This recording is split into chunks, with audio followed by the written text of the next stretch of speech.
देख रहे हैं न्यूज इंडिया, आपके साथ मैं हूं चारुल शर्मा। वक्त हो गया है न्यूज रूम लाइव सा, यानी न्यूज रूम लाइव से हर बड़ी खबर आपको दिखाने का, जिस पर हमारे साथ सहयोगी भी हमारे जुड़ेंगे और आपको हर अपडेट देंगे। पूजा।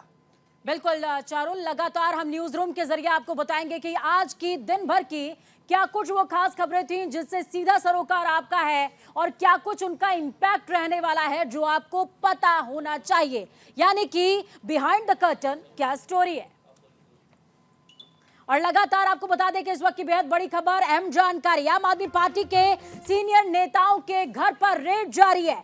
ईडी की दबिश, ईडी के रेडार पर है आम आदमी पार्टी। मनी लॉन्ड्रिंग मामले में 12 जगहों पर छापेमारी जारी।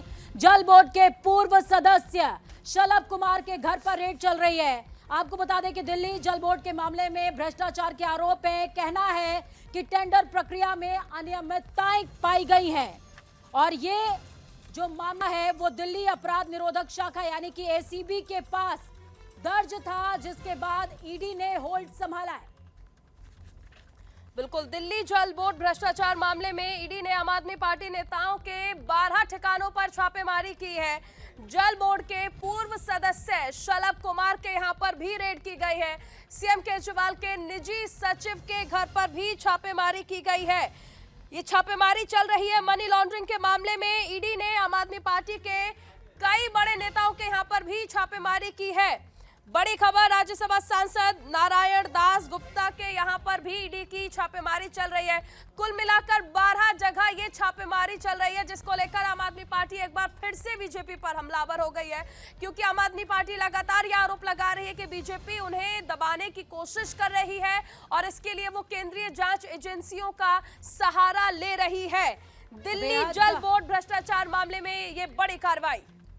तो आम आदमी पार्टी के ऊपर ईडी का रेडार लगातार शिकंजा कसता चला जा रहा है और इस बीच इंजीनियर जगदीश कुमार अरोड़ा ने मेसर्स एनकेजी इंफ्रास्ट्रक्चर लिमिटेड को 38 करोड़ रुपए का टेंडर दिया था। एक विशेष कंपनी को लाभ पहुंचाने का आरोप लगा है। कहा गया है कि टेंडर प्रक्रिया में अनियमितताएं हैं। तो बड़ी अपडेट मनी लॉन्ड्रिंग मामले से जुड़ी हुई आपको दे रहे हैं। 12 जगहों पर रेड जारी है, जिसमें अरविंद केजरीवाल के पीए विभव का भी नाम सामने आ रहा है।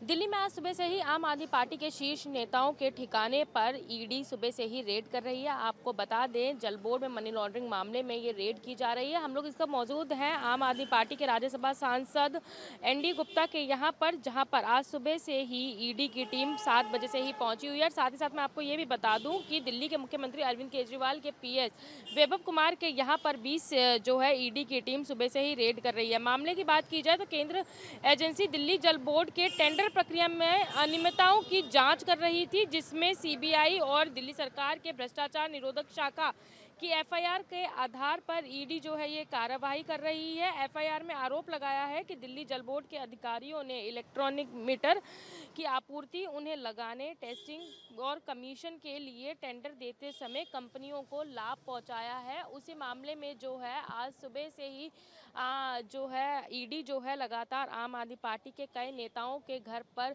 जो है रेड कर रही है। बताया जा रहा है लगभग 10 ठिकानों पर जो है ये रेड जारी है, लेकिन जो बड़े नेता हैं जैसे कि राज्यसभा सांसद एनडी गुप्ता और दिल्ली के मुख्यमंत्री अरविंद केजरीवाल के पीएस विभव कुमार के यहाँ पर जो है रेड चल रही है। सुबह 7 बजे से ही ईडी की टीम यहाँ पर पहुंची हुई है। अब देखना यही होगा कि आखिरकार ईडी की रेड कितने घंटे तक यहाँ पर चलती है और जब ईडी यहाँ से निकलती है तो क्या पुख्ता सबूत ईडी यहाँ से अपने हाथों में लेकर निकलती है। तस्वीरों में आप देख सकते हैं एनडी गुप्ता का ये मकान है गुलमोहर मार्ग में, जहाँ पर ये ईडी की टीम पहुंची हुई है और सुबह 7 बजे से ही ये ईडी की रेड जारी है। आपको बता दें, वहीं जहां एक तरफ आम आदमी पार्टी लगातार ईडी के ऊपर निशाना साध रही थी और आज सुबह आतिशी ने जिस तरीके से ईडी को एक्सपोज भी किया, कहीं ना कहीं एक तरफ आम आदमी पार्टी ईडी के ऊपर हमलावर हो रही थी, दूसरी तरफ ईडी भी अपनी कार्रवाई को थामने का नाम नहीं ले रही है। लगातार आम आदमी पार्टी के शीर्ष नेताओं को आपराधिक करार देते हुए उनके यहाँ पर रेड कर रही है। वीडियो जर्नलिस्ट अरब के साथ भावना, न्यूज़ इंडिया, दिल्ली। तो सीएम केजरीवाल के निजी सचिव यानी कि पीएस के घर जिनका नाम विभव कुमार है, उनके घर भी रेड पड़ी है। इसके साथ ही पूर्व सदस्य हैं जल बोर्ड के शलभ कुमार, उनके घर पर भी रेड पड़ी है। ईडी का अपना काम है, सुप्रीम कोर्ट का अपना काम है। ईडी अपना काम कर रही है, प्रूफ है, जाइए कोर्ट में, जाइए कोर्ट में जाके सबूत दीजिएगा, आप छुट जाएंगे, बच जाएंगे। क्यों छुप रहे हैं, क्यों डर रहे हैं ईडी से भाई आप? और आपके इतने बड़े बड़े नेता हैं, जेल में पड़े हुए हैं, अगर इतने साफ सुथरे तो जमानत क्यों नहीं हो गई है उनको? और आपको डर क्यों लग रहा है? क्यों केजरीवाल ने सर्वे कराया है कि मैं जेल से सरकार चलाऊंगा या बाहर से चलाऊंगा? उसको मालूम था ना, गुनाह किया है, जेल में जाने वाला है, और उस डर से सारा ये प्रोपेगेंडा कर रहे हैं। उससे बचने के लिए सारे नाटक और ड्रामा कर रहे हैं। ये समझ के चल रहे हैं जिसने गुनाह किया है वो बचेगा नहीं, चाहे कितना भी ड्रामा कर ले वो। केंद्रीय जांच एजेंसी है तो उसे पूरा हक है अगर कहीं भ्रष्टाचार हो रहा है उसे रोकने का, लेकिन वो तटस्थ होना चाहिए, निष्पक्ष होना चाहिए। ऐसा नहीं कि चुन चुन कर किसी को टारगेट किया जाए। ये बहुत गलत हो रहा है इस देश में। इसके पहले ऐसा कहीं नहीं हुआ था। इतना बायस्ड जो एजेंसियां हैं, आपने देखा होगा कि कई बड़े बड़े नाम हैं, नाम मैं क्या गिनाऊं, आप सभी जानते हैं कि जो कि पहले दूसरी पार्टियों में थे, उनके खिलाफ भ्रष्टाचार के आरोप लगाते रहे भाजपा के नेतागण, और जैसे ही वो भाजपा के पाले में आए उनके खिलाफ बोलना भी बंद कर दिया, एजेंसियां भी वहां जाना बंद कर दी। किसी का केस ऐसे ही पड़ा हुआ है, किसी को बिल्कुल पाक साफ घोषित कर दिया गया। तो ऐसा नहीं होना चाहिए। तो जब से ईडी की कार्रवाई जारी है तब से ग्राउंड जीरो पर न्यूज इंडिया मौजूद है। ग्राउंड ओ का रुख करेंगे, भावना हमारे साथ जुड़ी हुई है। भावना, क्या कुछ अपडेट है? ईडी का शिकंजा कसता ही जा रहा है। पहले कथित शराब घोटाला नाम दिया गया, अब जल बोर्ड का मामला है। कहा गया टेंडर प्रक्रिया में घोटाला किया गया है। जी, मैं आपको बता दूं कि आज सुबह से ही आम आदमी पार्टी के शीर्ष नेताओं के यहाँ पर दिल्ली में तमाम जगहों पर जो है ईडी की रेड जारी है। बताया जा रहा है जल बोर्ड में 38 करोड़ के घोटाले में जो है ये रेड जगह जगह पर की जा रही है। साथ ही साथ मैं आपको बता दूं कि आम आदमी पार्टी के राज्यसभा सांसद एनडी गुप्ता और साथ ही साथ दिल्ली के मुख्यमंत्री अरविंद केजरीवाल के जो पीएस है विभव कुमार, उनके यहाँ पर भी ये रेड जारी है। आप तस्वीरों में देख सकते हैं, हम लोग इस वक्त विभव कुमार के घर के बाहर मौजूद है, जहाँ पे पुलिस के जो लोग हैं वो यहाँ पर मुस्तैद हैं, और ईडी की टीम जो है अंदर उनके घर पर जो है वो रेड कर रही है। आपको बता दूं कि ईडी ने सीबीआई द्वारा दर्ज की गई एक एफआईआर के आधार पर जो है ये जांच शुरू की थी, जिसमें जल बोर्ड के अधिकारियों ने एनबीसीसी के अधिकारियों की मिली भगत से इलेक्ट्रॉनिक मशीन फ्लो मीटर में की जो इंस्टॉलेशन है, उसकी सप्लाई है, उसकी टेस्टिंग के टेंडर को इशू किया था। और इसमें यह भी कहा गया कि जब जांच की गई तो उसमें ये सामने आया कि जो एनकेजी इंफ्रास्ट्रक्चर लिमिटेड कंपनी है उसको लाभ दिया गया, और ये जो टेंडर जब उस कंपनी को दिया गया तो उसके एवज में पैसे लिए गए, इस तरीके का आरोप लगाया जा रहा है। साथ ही साथ दूसरा जो मामला बताया जा रहा है वो ये बताया जा रहा है कि बिजली के बिलों को जमा करने के लिए जो तमाम जगहों पर मशीनें लगाई गई थी, उन मशीनों में बिल तो भरे लेकिन वो पैसा जल बोर्ड के खाते में नहीं पहुंचा। ये दो मामले बताए जा रहे हैं, जिसको लेकर ईडी आज सुबह से ही दिल्ली में तमाम जगहों पर समझना चाहेंगे कि देखिए बीजेपी लगातार ये कह रही है कि आम आदमी पार्टी भ्रष्टाचार कर रही है जिस वजह से ये छापेमारी हो रही है, लेकिन आम आदमी पार्टी कह रही है कि अगर भ्रष्टाचार हुआ है तो एक भी रुपया आप दिखा क्यों नहीं पा रहे हैं? लगातार आम आदमी पार्टी इसको लेकर हमलावर है कि आप ये दिखा क्यों नहीं पा रहे हैं कि आखिर कहां घोटाला हुआ है, भ्रष्टाचार के सबूत क्या है, वो सबूत ईडी नहीं दे पा रही है। जी, जिस तरीके से सीबीआई और ईडी का शिकंजा आम आदमी पार्टी के ऊपर कसता जा रहा है, इसको लेकर आम आदमी पार्टी लगातार भाजपा के ऊपर भी हमलावर हो रही है, साथ ही साथ ईडी के ऊपर भी हमलावर हो रही है। जिस तरीके से आज सुबह आम आदमी पार्टी की कैबिनेट मिनिस्टर अतिशी ने भी प्रेस कॉन्फ्रेंस कर बताया कि आखिरकार तमाम जगहों पर रेड की गई लेकिन 1 रुपए की भी रिकवरी नहीं हुई, बल्कि अगर किसी जैसे ईडी अगर रेड करती है, जिस तरीके से मनीष सिसोदिया हो, संजय सिंह हो, सत्येंद्र जैन हो, तमाम लोगों को जो आम आदमी पार्टी के नेताओं को जो है जेल में बंद कर रखा है, लेकिन किसी भी तरीके का सबूत नहीं मिला, ना रिकवरी मिली है, ना किसी तरीके का सबूत मिला है। साथ ही साथ उन्होंने बयानों को लेकर भी एक बात जरूर कही कि बयान जो होते हैं वो सीसीटीवी कैमरा की निगरानी में होते हैं और उसकी ऑडियो और वीडियो क्लिपिंग भी प्रोवाइड करानी होती है। तो इसको लेकर भी आम आदमी पार्टी कैबिनेट मिनिस्टर अतिशी ने निशाना जरूर आम आदमी साधा। पार्टी लगातार हमलावर है। बने रहिए भावना, आगे आपसे जानकारी लेंगे। भाई रिएक्शंस लगातार आ रहे हैं, बीजेपी सांसद मनोज तिवारी ने इस पर क्या कहा वो सुनाते हैं आपको। दिल्ली ऐसी ठगी हुई महसूस कर रही है। मेरा सिंपल सा इस संबंध में कहना है, कि हम गिनते गिनते हैरान हो गए कि डीटीसी घोटाला, जल घोटाला, शराब घोटाला, जासूसी कांड घोटाला, इतने घोटाला कर दिए इन लोगों ने कि अब घोटाला गिना नहीं जाता और ये लोग जांच में सहयोग नहीं करते हैं। मेरा मानना है कि संविधान को, कानून को कड़ाई से काम करना चाहिए। आपसे ज्यादा भ्रष्ट पार्टी भारत में कोई नहीं है। आप खुद देखिए कि कितना भी बड़ा कोई फ्रॉडिज्म हो, हाईकोर्ट और सुप्रीम कोर्ट 2 महीने, 4 महीने, 6 महीने बाद उसको बेल दे देता है। केजरीवाल इतना ब्लैटेंट करप्शन करता है और अपना नाम सब जगह से हटा के रखा है, मुख्यमंत्री विदाउट पोर्टफोलियो, जो कि यह बताता है कि केजरीवाल चाहता है कि पूरी मेरी सरकार भ्रष्टाचार में डूबी रहे, पर मैं उसमें कहीं लिप्त नहीं हूं। पर मुख्यमंत्री और मुखिया होने के नाते सारे भ्रष्टाचार उसके द्वारा किए जा रहे हैं और उसकी गिरफ्तारी हर हालत में होनी चाहिए। तो इस बीच आपको लगातार बता रहे हैं कि क्या कुछ कहना है विरोधियों का। आतिशी कह रही हैं कि आबकारी मामला है जिस पर रेड चल रही है, लेकिन मामला बिल्कुल अलग। भावना जुड़ी हुई है लगातार हमारे साथ में। भावना, इस पूरे मामले में पहले भी 2 बार रेड पड़ चुकी है 2023 में। 24 जुलाई 17 नवंबर तारीख थी जब जल बोर्ड के मामले में रेड पड़ी थी। उस दौरान भी ईडी का ही शिकंजा था। अब दोबारा से यही मामला है और कहा जा रहा है कि मेसर्स एमकेजी कंपनी, जिसका नाम निकल करके बार बार सामने आ रहा है। भावना जी, मैं आपको बता दूं कि इस मामले में पहले भी दिल्ली और चेन्नई समेत 16 जगहों पर जो है वो रेड हो चुकी है। NKS company private infrastructure limited को फायदा पहुंचाने के लिए जो है वो घोटाले की बात की जा रही है कि उस कंपनी को फायदा पहुंचाने के लिए पैसे लिए गए हैं। इस मामले की बात की जा रही है जिसमें आम आदमी पार्टी के तमाम नेताओं को, एनडी गुप्ता हो गए, विभव कुमार की अहम भूमिका बताई जा रही है। लेकिन आम आदमी पार्टी का साथ साथ ये भी कहना है कि जिस तरीके से चाहे शराब घोटाले का मामला हो, चाहे दिल्ली जल बोर्ड का मामला हो, जिस तरीके से लगातार रेडें जारी हैं, कहीं ना कहीं 1 रुपए का भी पुख्ता सबूत जो है वो ईडी के हाथ नहीं लगा है। अगर ईडी के हाथ सबूत लगा है तो उसे कोर्ट के समक्ष क्यों नहीं रखा जाता? बस बयानों के आधार पर जो कार्रवाई की जा रही है वो कार्रवाई एक रणनीति से तैयार की गई कार्रवाई है, उसके अलावा और कुछ नहीं है। अगर आम आदमी पार्टी के खिलाफ इतने पुख्ता सबूत मिले हैं तो आखिरकार उन पुख्ता सबूतों को सामने रखा जाए। वहीं दूसरी तरफ आम आदमी पार्टी ने एक दूसरा सवाल ये भी उठाया है कि जिस तरीके से कल आतिशी ने अपने ट्विटर हैंडल एक्स पर ये कहा था कि वो ईडी को एक्सपोज करेंगी, तो कहीं ना कहीं उन्होंने ये भी आरोप लगाया कि कल शाम से ही ईडी के अधिकारी लगातार ये बात लोगों को फोन कर करके पूछ रहे थे कि आखिरकार क्या एक्सपोज किया जाएगा। तो उसको लेकर भी उन्होंने यही कहा कि आम आदमी पार्टी को डराने और दबाव बनाने के लिए जो है इस तरीके की कार्रवाई शुरू की गई है। लेकिन जिस तरीके से ईडी लगातार बिल्कुल भावना, बहुत शुक्रिया हमारे साथ जुड़ने के लिए, हम जानकारी साझा करने के लिए। आतिशी ने पीसी करी इसके बाद प्रेस कॉन्फ्रेंस करते हुए, हालांकि इस बात का डिक्लेरेशन उन्होंने सुबह से ही कर दिया था।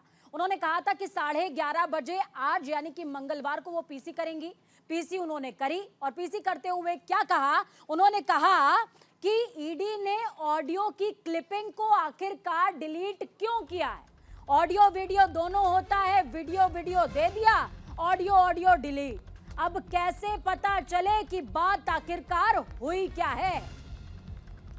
ये आतिशी कह रही हैं, शिक्षा मंत्री हैं केजरीवाल सरकार में, और इस समय अरविंद केजरीवाल के दाएं बाएं हाथों में से ईडी ने ऑडियो रिकॉर्डिंग क्यों डिलीट की, ये आतिशी कह रही हैं।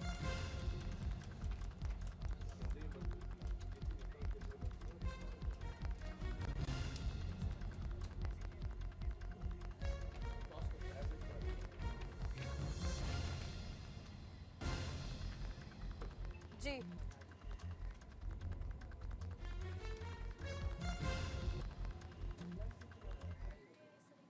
तो आतिशी ने क्या कुछ कहा है सुनिए। प्रेस कॉन्फ्रेंस के दौरान निशाना साधा है बीजेपी पर, सुनिए। पार्टी के पास विश्वसनीय सूत्रों से ये खबर है कि जब से ये एक्साइज पॉलिसी का इन्वेस्टिगेशन शुरू हुआ है, पिछले 1.5 साल की सारी इंटेरोगेशन, सारे सवाल जवाब जो हुए हैं ईडी में, सबकी ऑडियो फुटेज को डिलीट कर दिया गया है इन्फोर्समेंट डायरेक्टोरेट द्वारा, ईडी द्वारा। ये क्या दिखाता है कि जो एक तो रिकवरी नहीं हुई, सबूत नहीं मिला, और जो स्टेटमेंट्स थी, जो एकमात्र आधार थी ईडी के केस का, वो सारी स्टेटमेंट्स भी फर्जी हैं। क्योंकि अगर स्टेटमेंट फर्जी नहीं होती तो आपको ऑडियो डिलीट करने की क्या जरूरत थी।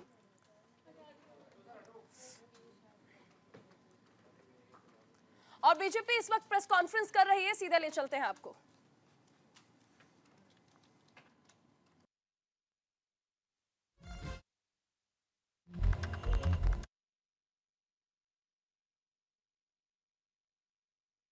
घोटाला सामने आता है, जल बोर्ड का घोटाला, हेल्थ इंफ्रास्ट्रक्चर का घोटाला, और इनके जो आज ईडी ने काम किया है, जो आप ही लोगों के माध्यम से जो हमारे सामने कुछ डिटेल आई है, उस डिटेल में यही पता चला है कि इनके 2 लोग, जिसमें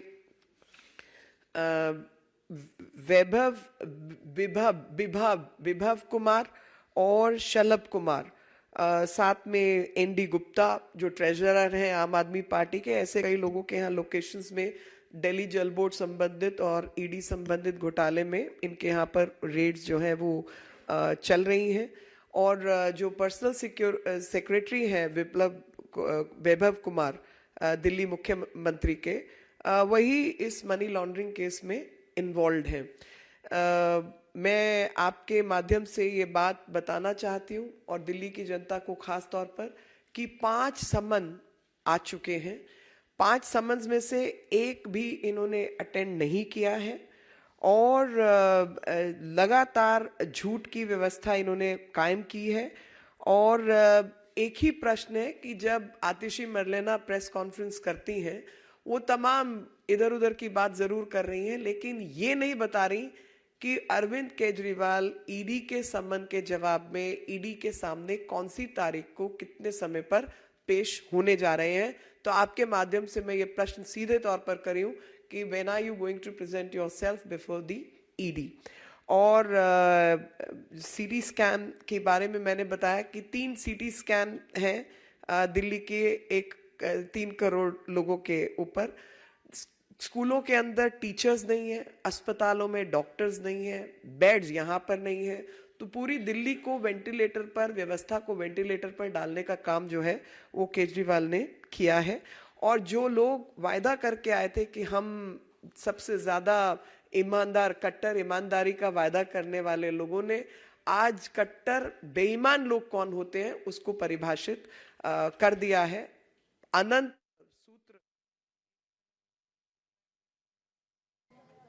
तो बीजेपी नेत्री को सुन रहे थे आप, साफ तौर पर वो कहती नजर आ रही है कि किस तरीके से ईडी काम कर रही है। और ईडी ने केजरीवाल के निजी सचिव, जिनका नाम विभव कुमार है, जो कि न्यूज इंडिया ने आपको बताया, उनका जिक्र उन्होंने किया है। साथ में 38 करोड़ और मेसर्स केसीआर का भी उन्होंने जिक्र किया है, इंफ्रास्ट्रक्चर कंपनी जिसको विशेष तौर पर 38 करोड़ का लाभ पहुंचाया गया है। खबरों में आगे बढ़ते हैं, मध्य प्रदेश का रुख करते हैं। मध्य प्रदेश के हरदा से बड़ी खबर सामने आ रही है।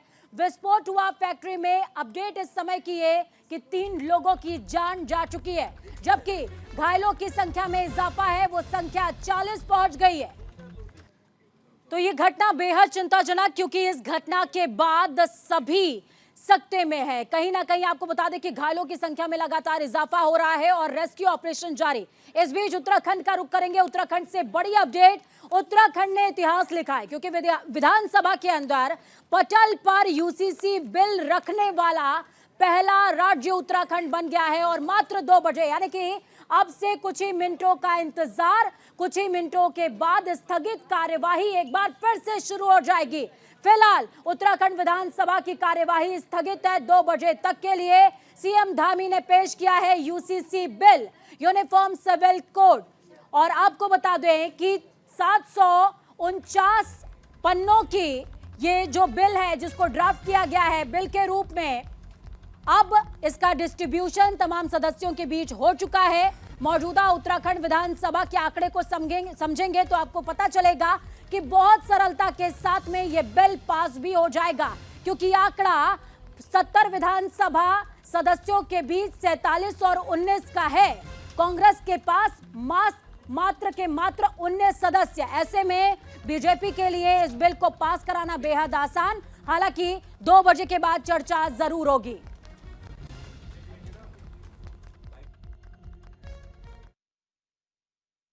माननीय अध्यक्ष जी, मैं आपकी अनुज्ञा से समान नागरिक संहिता उत्तराखंड विधेयक 2024 को प्रस्तावित करने हेतु सदन की अनुज्ञा चाहता हूँ।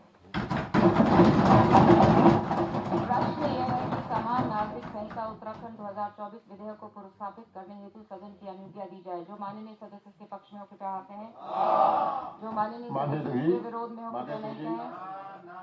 बाकी संख्या अनुज्ञा दी गई। मैं आपकी अनुज्ञा से समान नागरिक संहिता उत्तराखंड विधेयक 2024 को प्रस्तावित करता हूँ। प्रतिज्ञा वितरित की जाए। प्रतिज्ञा दे दी जाए। यूसीसी यानी समान नागरिक संहिता आजादी से पहले ये गोवा में लागू था, लेकिन अब आजादी के बाद उत्तराखंड वो पहला राज्य बन जाएगा जहां पर यूसीसी लागू होगा। सदन में से पेश कर दिया गया है और इसके बाद यहां से पास होने के बाद ये राज्यपाल के पास जाएगा, जहां के बाद ये फिर बिल बन जाएगा। ऐसी ही खबरों का सिलसिला आगे भी जारी रहेगा। एक छोटे से ब्रेक के लिए रुकेंगे, आप बने रहिए न्यूज़ इंडिया के साथ।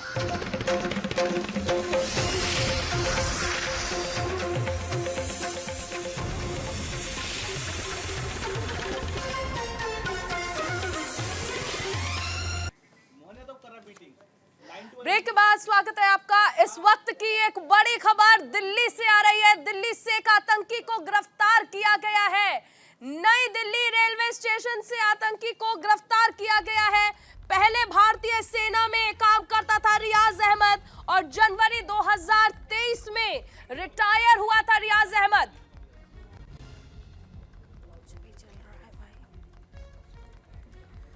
लश्कर तैयबा के लिए काम करता था रियाज। इस वक्त की बड़ी खबर, नई दिल्ली से आतंकी को गिरफ्तार किया गया है।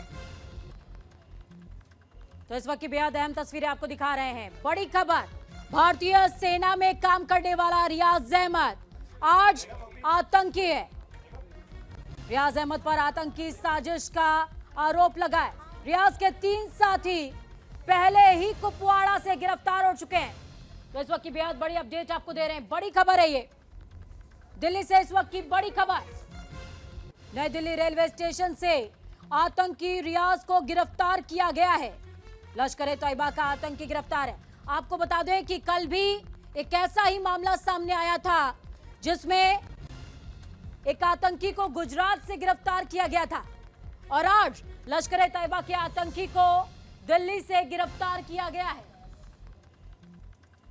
बिल्कुल बड़ी खबर, इस दहशतगर्द को दिल्ली से गिरफ्तार किया गया है और कुपवाड़ा में दहशत फैलाने की कोशिश, लेकिन 3 साथी पहले ही गिरफ्तार हो चुके हैं।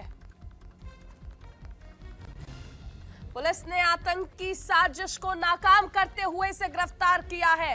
रियाज अहमद के 3 साथी पहले ही कुपवाड़ा से गिरफ्तार हो चुके हैं। नई दिल्ली रेलवे स्टेशन से आतंकी रियाज को गिरफ्तार किया गया।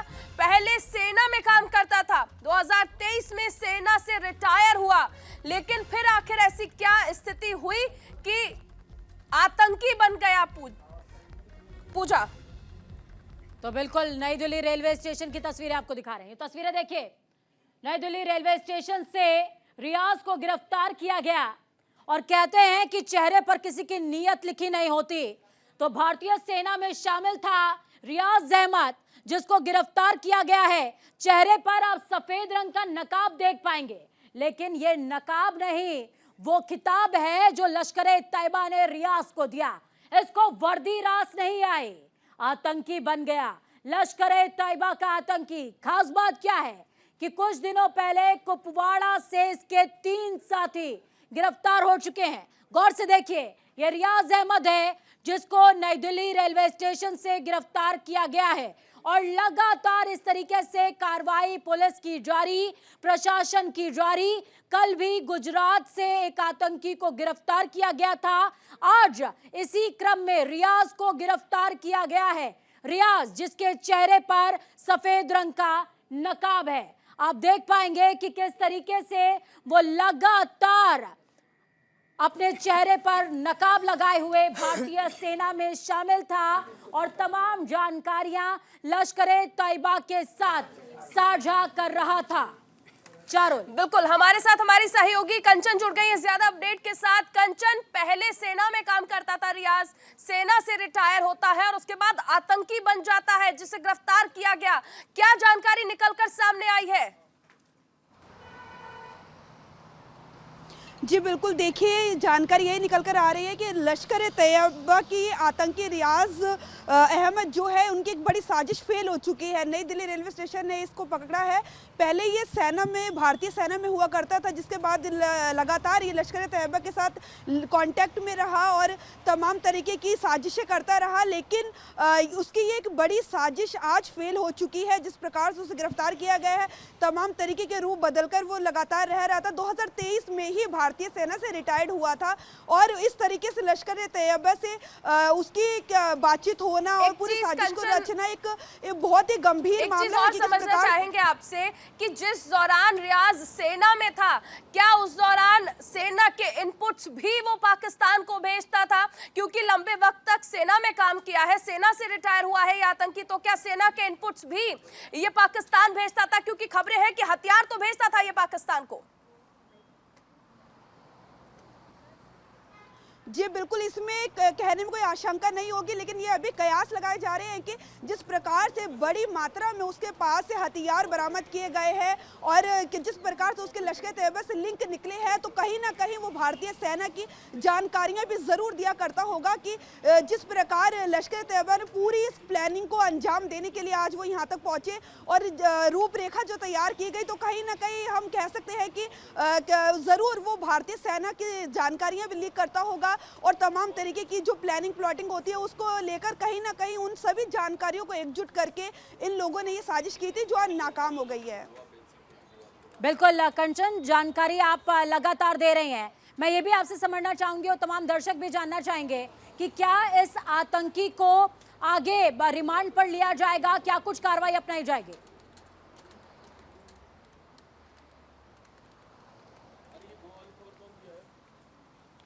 जी बिल्कुल, देखिए जिस प्रकार से आज इनकी गिरफ्तारी हुई है, तो कहीं ना कहीं पुलिस इनके रिमांड लेगी और उसमें तमाम तरीके के सवाल जवाब इनसे प्रश्न किए जाएंगे कि किस तरीके से ये सेना में रहते हुए इसने क्या यहाँ से कोई जानकारी उधर दी है, यदि दी है तो वो क्या है, किस प्रकार से हथियारों का आदान प्रदान, किस प्रकार से ये पूरा जो तमाम इन्होंने पूरी साजिश रची थी उसको अंजाम देने में ये सफल कैसे हो रहे थे।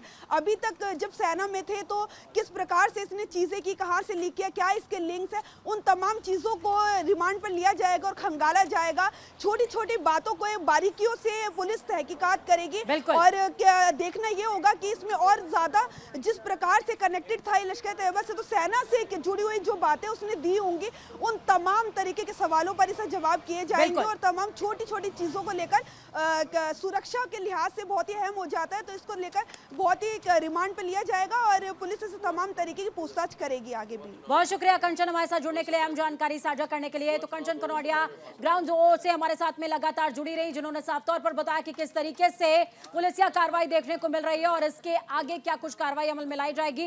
न्यूज इंडिया आपको पल पल की अपडेट देता रहेगा। इस बीच बिहार की राजनीति से जुड़ी एक बड़ी अपडेट सामने आ रही है। चिराग पासवान की पार्टी एलजेपी ने बड़ा ऐलान कर दिया है, 2020 का जख्म 24 में नासूर बन सकता है। हम ये क्यों कह रहे हैं? क्योंकि 20 में जिस तरीके से डंट मारने की तैयारी थी, चोट दोबारा देना चाहते हैं। 11 सीटों से चुनाव लड़ने का ऐलान कर दिया है, क्योंकि 11 प्रभारियों का यहां पर ऐलान चिराग पासवान की तरफ से किया गया है। इस वक्त की बेहद बड़ी अपडेट आपको बता रहे हैं। हाजीपुर से अरविंद कुमार सिंह को प्रभारी बनाया गया है, जमुई से अमरनाथ सिंह, खगड़िया से सुरेश भगत, समस्तीपुर से मिथिलेश निषाद, वैशाली से राकेश कुमार सिंह, नवादा से अभय कुमार सिंह, गोपालगंज परशुराम पासवान, सीतामढ़ी शहनवाज अहमद कैफी, वाल्मीकि नगर सुरेंद्र विवेक, जहानाबाद रामाश्रय शर्मा, बेगूसराय से इंदु कश्यप को यहां पर प्रभारी नियुक्त कर दिया गया है। आपको बता दें कि इसके पहले 2019 में मात्र 6 सीटों पर एलजेपी ने चुनाव लड़ा था, लेकिन इस बार 11 सीटों से ताल ठोकने का ऐलान कर दिया है। बिल्कुल, देखिए ये बड़ी खबर आपको बताई जा रही है क्योंकि बिहार में एनडीए दलों के बीच सीट बंटवारे से पहले ही चिराग पासवान ने 11 सीटों पर दावा ठोका है। बड़ी खबर। लेकिन अगर 2019 के दौर को याद कर ले तब बीजेपी, जेडीयू और एलजेपी, बस यही थे एनडीए में 3 पार्टियां, लेकिन इस बार 6 पार्टियां हो गई हैं। अब चीजें यहां पर अलग हो रही है कि क्या सीट बंटवारे का जो फॉर्मूला एनडीए के अंदर बनना था वो उसी तरह से काम कर पाएगा। और इसी के साथ हाजीपुर सीट से दावा ठोक रहे हैं चिराग पासवान, जहां से उनके चाचा पशुपति पारस सांसद है। अब क्या स्थिति वैसी ही बनी रहेगी? क्या ये जो एनडीए का गठबंधन है वो ऐसे ही काम कर पाएगा? चिराग पासवान ने 11 सीटों पर दावा ठोका है। सीएम नीतीश के दिल्ली दौरे से पहले ये दावा ठोका गया है। तो इस वक्त की बेहद बड़ी अपडेट आपको दे रहे हैं। अरविंद कुमार सिंह राष्ट्रीय सचिव हैं, जिनको हाजीपुर से प्रभारी नियुक्त कर दिया गया है और हाजीपुर से ही चिराग पासवान ने ताल ठोकने का तय किया है। खास बात क्या, सीधा मुकाबला नीतीश कुमार से और डेंट डाल सकते हैं। बड़ी अपडेट दे रहे हैं इस वक्त की आपको। सीएम नीतीश के दिल्ली दौरे के पहले चिराग पासवान ने 11 सीटों पर ताल ठोकने का ऐलान कर दिया है।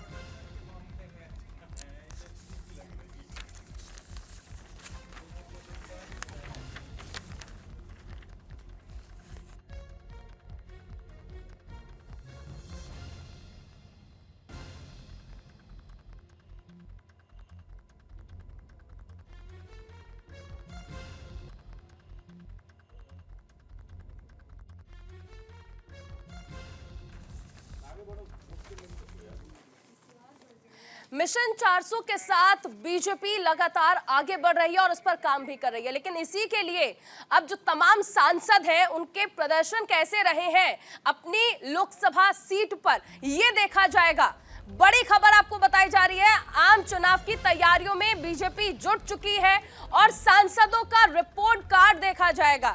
इसी के जनाधार पर आकलन किया जाएगा कि आखिर इन मंत्रियों की, इन सांसदों की परफॉर्मेंस कैसी रही है और उसी के आधार पर टिकट दिए भी जाएंगे और कई चेहरे ऐसे हैं जिनके टिकट कट भी सकते हैं। वहीं इसी क्रम में बीजेपी अध्यक्ष जेपी नड्डा पश्चिमी उत्तर प्रदेश का दौरा भी करने वाले हैं। तो बेहद खास खबर, बीजेपी लगातार 2024 के एजेंडे के साथ आगे बढ़ रही है।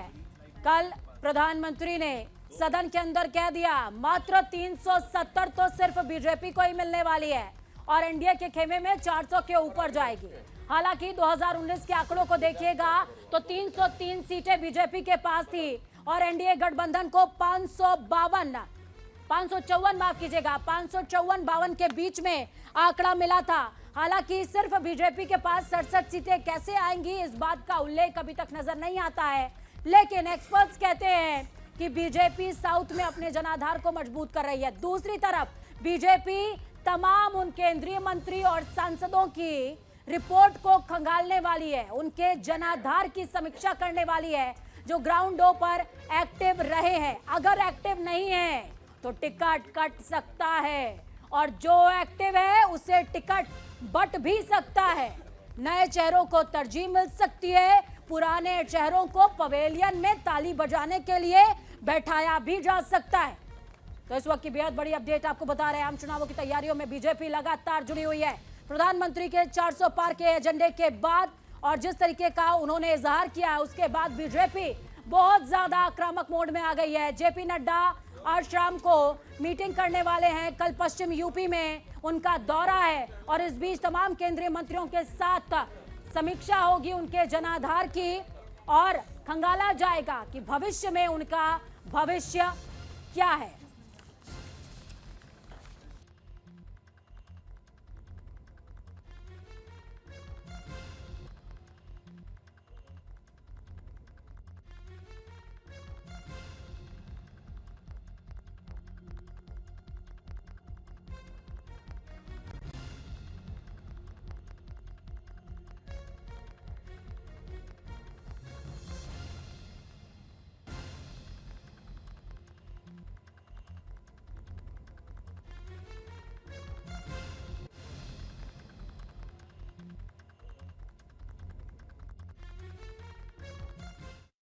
लेकिन अब आप ये सोच रहे होंगे कि बीजेपी तो काम कर रही है तो कांग्रेस क्या कर रही है। कांग्रेस झारखंड में कुछ दिनों पहले न्याय यात्रा निकाल रही थी। झारखंड में ही आगामी लोकसभा चुनाव के मद्देनजर कमर कस ली है। 33 सदस्यीय इलेक्शन कमेटी का ऐलान हो चुका है।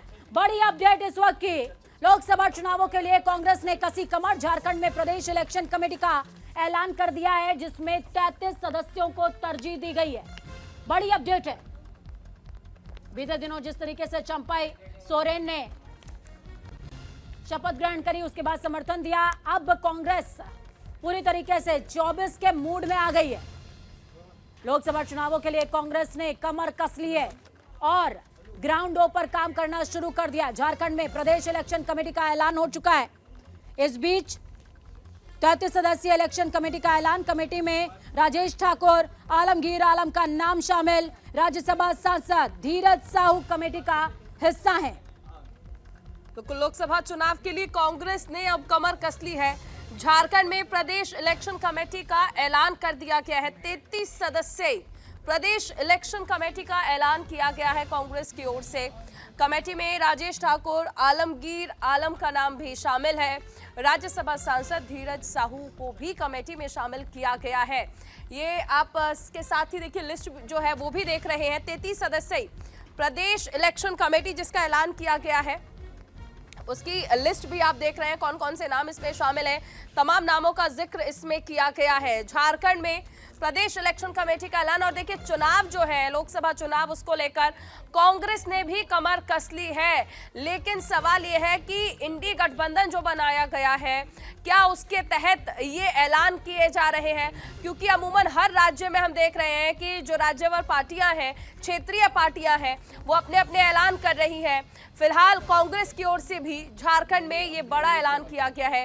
प्रदेश इलेक्शन कमेटी का ऐलान किया गया है। 33 सदस्यीय प्रदेश इलेक्शन कमेटी जिसका ऐलान किया गया है। तो लोकसभा चुनावों के मद्देनजर कमेटी ने राजेश ठाकुर, आलमगीर आलम के नाम को प्रोड्यूस किया है। राज्यसभा सांसद हैं धीरज साहू, जिनको कमेटी का हिस्सा बनाया गया है। आपको बता दें कि मौजूदा विधानसभा का अगर आंकड़ा समझेंगे तो इस समय 17 सीटें कांग्रेस के पास हैं और 17 सीटों पर होल्ड कांग्रेस का नजर आता है। लेकिन लोकसभा सीटों में ज्यादातर सीटें बीजेपी के पास। 18 में से 12 का कहीं ना कहीं कह सकते हैं कि आंकड़ा बीजेपी ने छुआ था और अब बीजेपी का मानना यह है कि 14 प्लस करेगी। ऐसे में कांग्रेस क्या करेगी? 33 सदस्यीय कमेटी तो बना दी, कमेटी के 7 नामों का ऐलान भी हो गया है। ये जो तस्वीरें इस समय आप अपनी टीवी स्क्रीन पर देख पाएंगे, देवघर बाबा धाम की तस्वीरें हैं, जहां पर राहुल गांधी जब दर्शन करने के लिए गए थे तो जय श्री राम, हर हर महादेव और मोदी मोदी के नारे लगे थे। हालांकि ग्राउंडों पर काम कर रहे हैं, कार्यकर्ताओं को सशक्त करने का प्रयास कर रहे हैं, लेकिन लोगों के मूड को कैसे चेंज करेंगे, ये बड़ा चैलेंज होगा।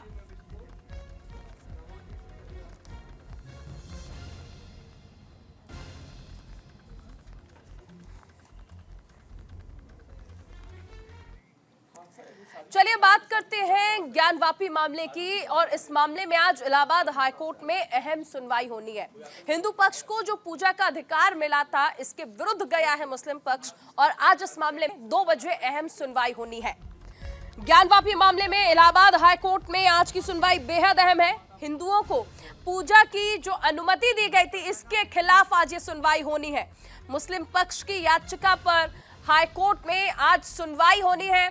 दोपहर के 2 बजे का वक्त बताया जा रहा है जिस दौरान ये सुनवाई होनी है ज्ञानवापी मामले में।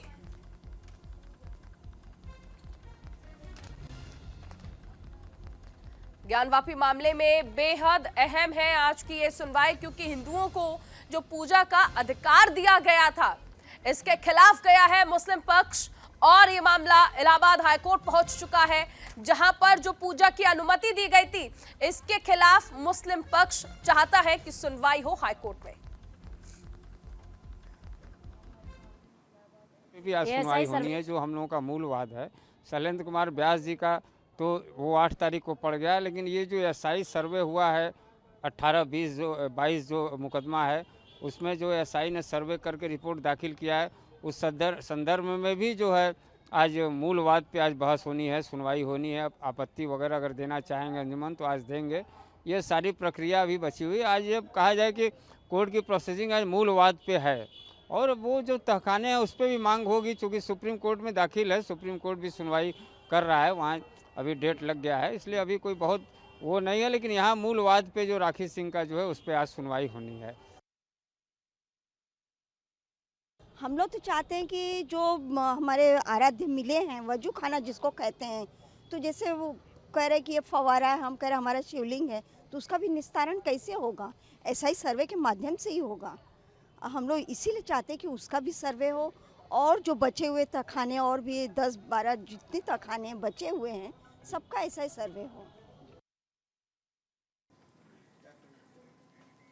तो हिंदू पक्ष के वकील को साफ तौर पर आप सुन रहे थे, वो साफ तौर पर कहते नजर आए कि एएसआई सर्वे को लेकर जो मुख्य वाद है उस पर आज सुनवाई होने वाली है। और इस बीच बड़ी खबर, अहम जानकारी आपको दिल्ली से दे दे, राउज एवेन्यू कोर्ट में सुनवाई होगी महिला पहलवानों से यौन शोषण के मामले में। बड़ी अपडेट है इस वक्त की, महिला पहलवानों से यौन शोषण के मामले में आज सुनवाई। ब्रजभूषण शरण सिंह के खिलाफ आरोप तय होने।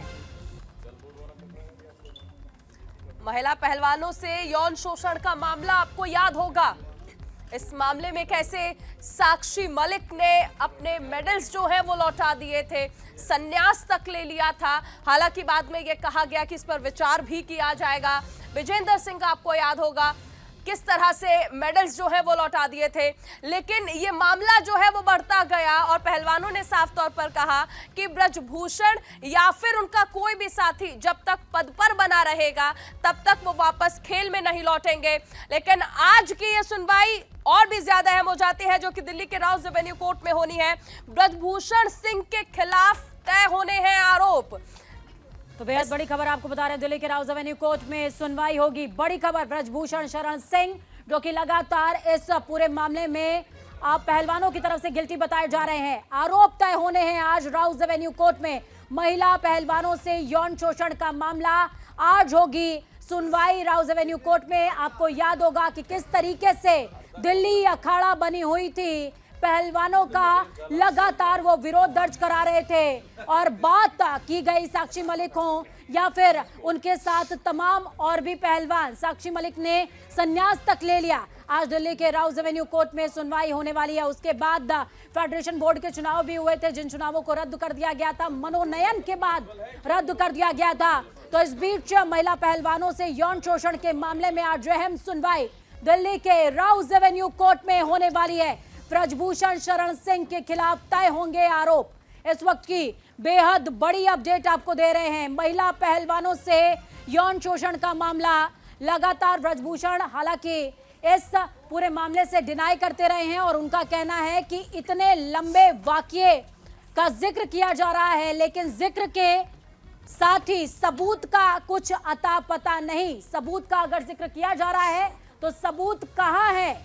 दिल्ली के राउज एवेन्यू कोर्ट में सुनवाई। ब्रजभूषण सिंह ये लगातार कहते रहे कि यदि ये आरोप जो महिला पहलवान लगा रही हैं ये सिद्ध हो गए तो खुद ही फांसी लगा लूंगा। ये बड़ा ऐलान किया गया था और आज इस मामले में सुनवाई है क्योंकि आरोप तय होने हैं।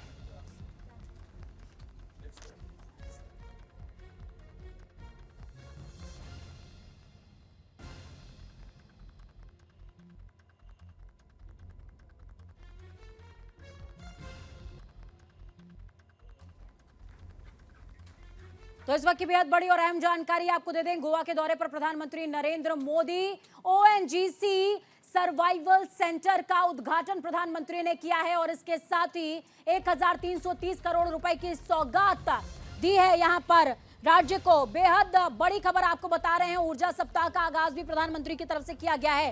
प्रधानमंत्री लगातार अपने हर कार्यक्रम के दौरान और केंद्र सरकार अपने हर एजेंडे में ऊर्जा सिटी का जिक्र करती आ रही है। तो ऊर्जा सप्ताह में देखिए, कल जब उत्तर प्रदेश का बजट जारी हुआ था तो उसमें अयोध्या और वाराणसी को ऊर्जा सिटी यानी कि एनर्जी सिटी के तौर पर डेवलप करने की बात कही गई थी। सोलर एनर्जी पर फोकस है सरकार का। ऐसे में एनर्जी वीक की जो स्टार्टिंग है वो प्रधानमंत्री ने कर दी है। 1330 करोड़ रुपए की सौगात। ओएनजीसी सर्वाइवल सेंटर का उद्घाटन भी प्रधानमंत्री ने ही किया है। तो गोवा को 1330 करोड़ की सौगात दी गई है और ऊर्जा के साथ साथ मिलेट्स को लेकर भी प्रधानमंत्री लगातार अपनी प्राथमिकता जो है उसको दर्ज कराते आए हैं और किस तरह से इसे प्रमोट किया जा सकता है इसको लेकर भी वो लगातार उसका जिक्र करते रहे हैं। तो गोवा को 1330 करोड़ की सौगात प्रधानमंत्री नरेंद्र मोदी के द्वारा दी गई, जिस दौरान वो गोवा के दौरे पर रहे।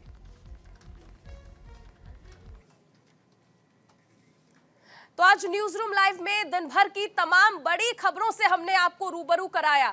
इसी के साथ फिलहाल इस खास पेशकश में इतना ही। देश और दुनिया से जुड़ी तमाम ताजा खबरों के लिए बने रहिए न्यूज इंडिया के साथ।